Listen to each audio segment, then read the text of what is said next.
The interesting thing about you was your first job in a petrol station.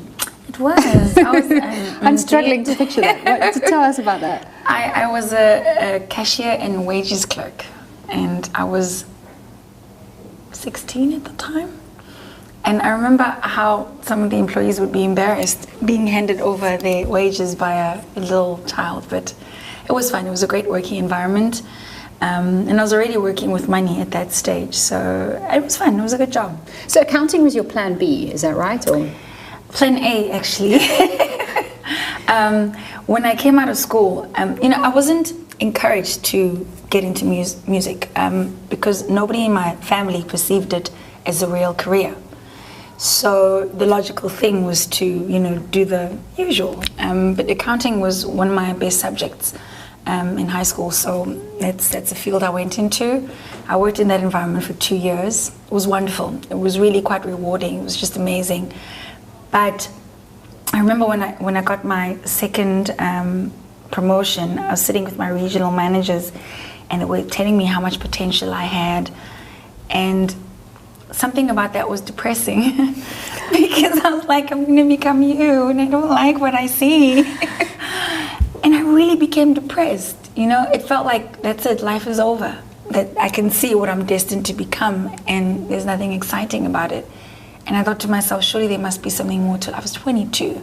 I finished matric at 16, so I really started everything relatively young. And it was just a scary thought that life would be this way. So I started asking myself, well, if I don't like this, what do I think it should be?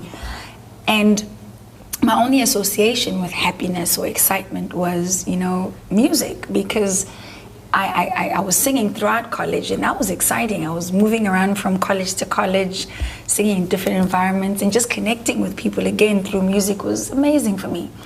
So I thought maybe that's the most logical place to look for a sense of fulfillment.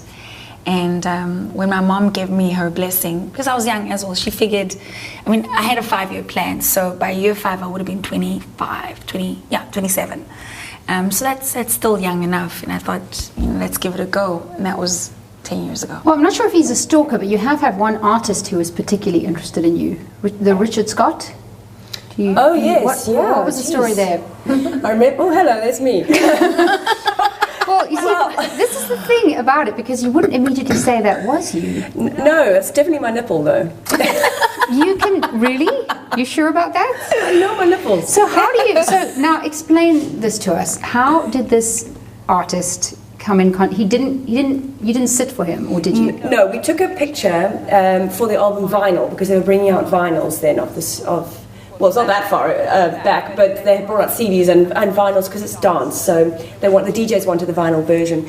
And we did this very racy shoot in a hotel in Sea Point, and I was 22, and I'd just come back from London reading Wasted magazines, and I felt that we needed something really risky. The London market was edgy at that time. So we did this crazy thing. But what was your reaction when... Well, I tried to hide that picture for so long. Thanks for bringing it back. No worries. The internet, it's a wonderful thing. The thing is, though, this painting is actually quite valuable. Yeah, I know.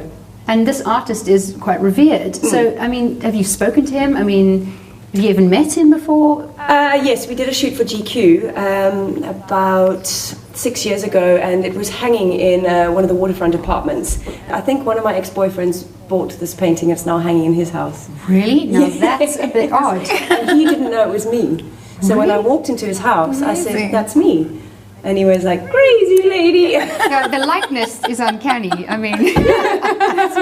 That's definitely my hair. Right.